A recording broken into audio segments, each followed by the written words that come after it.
everybody, welcome back to my anime channel, Gizanime,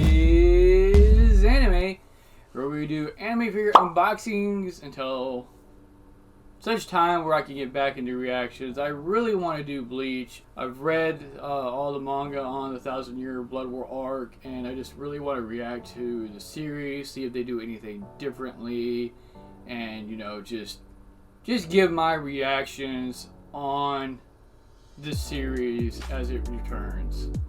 But with that said, today's figure unboxing is going to be Kuroko Shirai from the No Index series or the Railgun series. She's in a few of the different series in that series itself. And this is the Yukata figure. It's a 1/8 scale figure. And I got this figure from the local toy store that I go to called Toy Base 10. I want to say I got her for around $50-ish. It doesn't vary a whole lot. It's around $40 to $60, most of the figures that I get from here. And I was looking at her pricing just a little while ago before I started recording the video. And she's going from anywhere from $310 to almost $500. And I, for the life of me, can't figure out how or why. She's an adorable character. The figure itself looks pretty cute itself. But it's a small scale figure, and for that price, I'm like thinking to myself, there's no way she should be worth that much. So yeah, Kuroko Shirai from the No Index series is a level 4 Esper. She has teleportation abilities, and she's able to basically teleport in and out of situations and move pretty easily around. This gives her a really huge strategic advantage against opponents in combat. She's a pretty adept fighter in the series.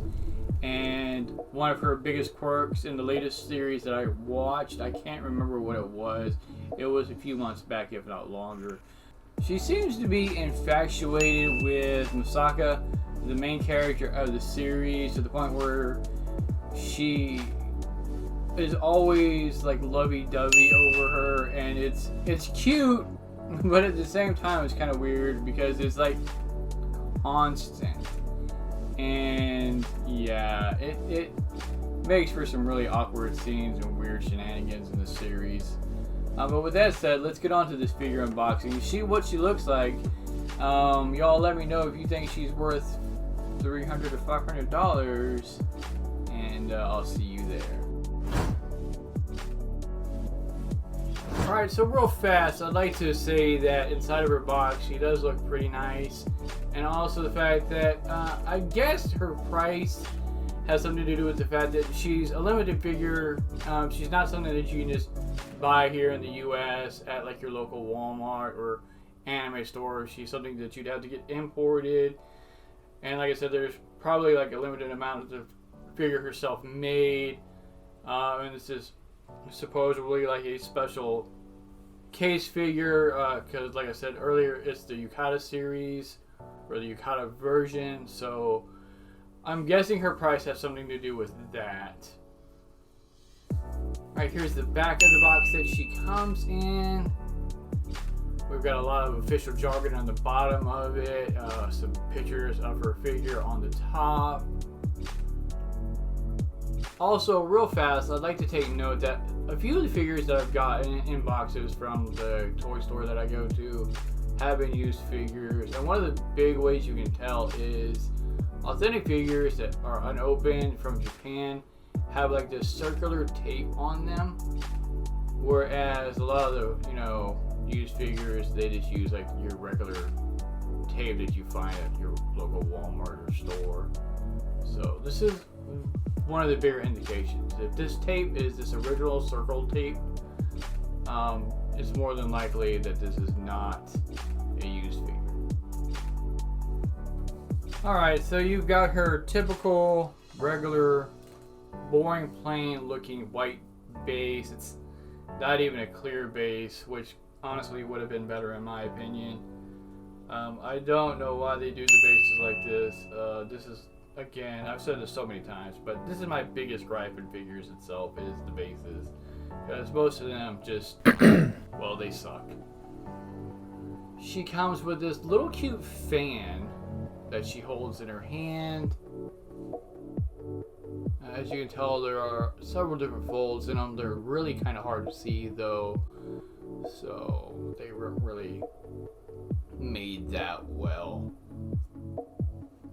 Alright, so starting off with her head, she has like really wavy pigtails going on with several different strands kind of flowing behind her head, which is really cute looking. She's got like these really nice bow ties on the top of her head as well, just to give it a little more character and detail. The shading on her hair also looks pretty nice. So yeah, starting off, her character figure does look pretty good. Especially for the $400 price tag though, I don't think it's really that good. Continuing on though, she has really big, bright, reddish looking pink eyes with like this blush below her eyes. So she might be looking at Misaka, to be honest with you, because like I said earlier, she is infatuated with her. She has this really wide smile on her face as well. So she could just be greeting somebody as well, but I don't know why she'd be blushing so much.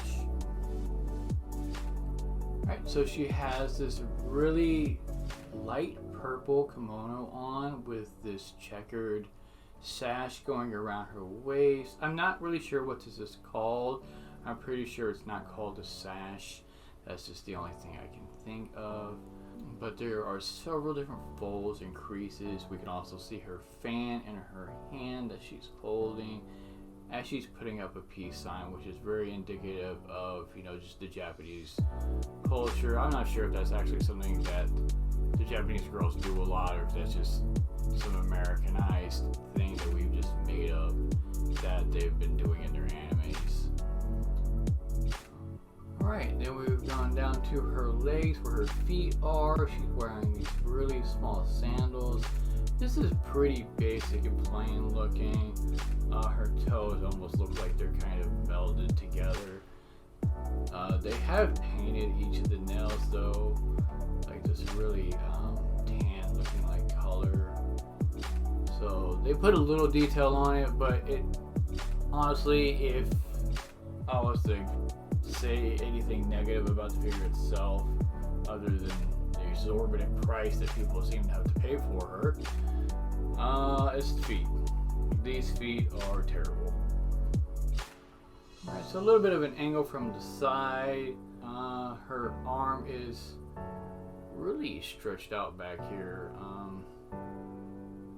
Alright, so we've got an angle from the back. Again, the sash or whatever this thing is called, tied in a huge bow. On the back of her hair, it has like this parting line with all kinds of different creases and folds in it to give it a lot more definition.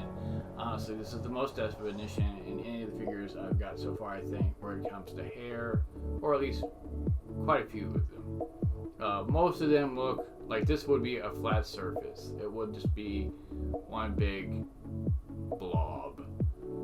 So there's definitely a positive in that to help take away from her unsightly feet. I don't know if you can notice or tell, but her fingers are also painted. Her fingernails are painted the same color as her toenails are. Overall, I would have to say that this is a really adorable looking figure. Again, I don't think it's worth the price that I'm looking at on eBay that it's currently going for.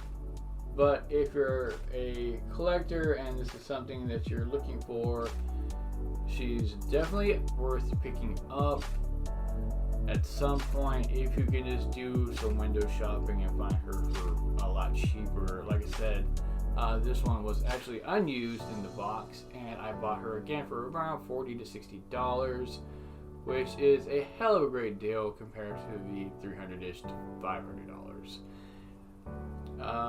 I'm not sure. I might actually end up throwing her up on eBay. So, yeah, because that's a lot of money to be made from her. Once again, this is Kuroko Shirai from the No Index series. It's a really great series. I'd really recommend watching this series. It's really good. I do want to get a Masaka figure at some point. I've looked up quite a few of them, and most of the ones I looked up though are really bland. So hopefully at some point they come out with something that's more interesting as far as I'm concerned. As far as this figure is concerned herself though, if I was to give her a rating, I would say she's a good 7.5 out of 10. There's just, the base is killing me, the feet are horrible. Her kimono, although it has fine coloring in it, it's just really basic and plain looking. I think they could have done a little more with it. If they did a checkered pattern on it like they did the sash, that would have been great. I do love her hair, and her face itself is really vivid and anime-like. So she has some incredibly redeeming qualities as the figure goes herself. It's just the other things that I dislike kind of counteract those things. And again, like I said, I think she's a limited figure, so if, again, this is one of your favorite series and she's one of your favorite characters, I highly recommend looking into getting this. With that said, let me know what you all thought of her though. If you all have seen the No Index series, who's your favorite character in the series, and I will see you all next time.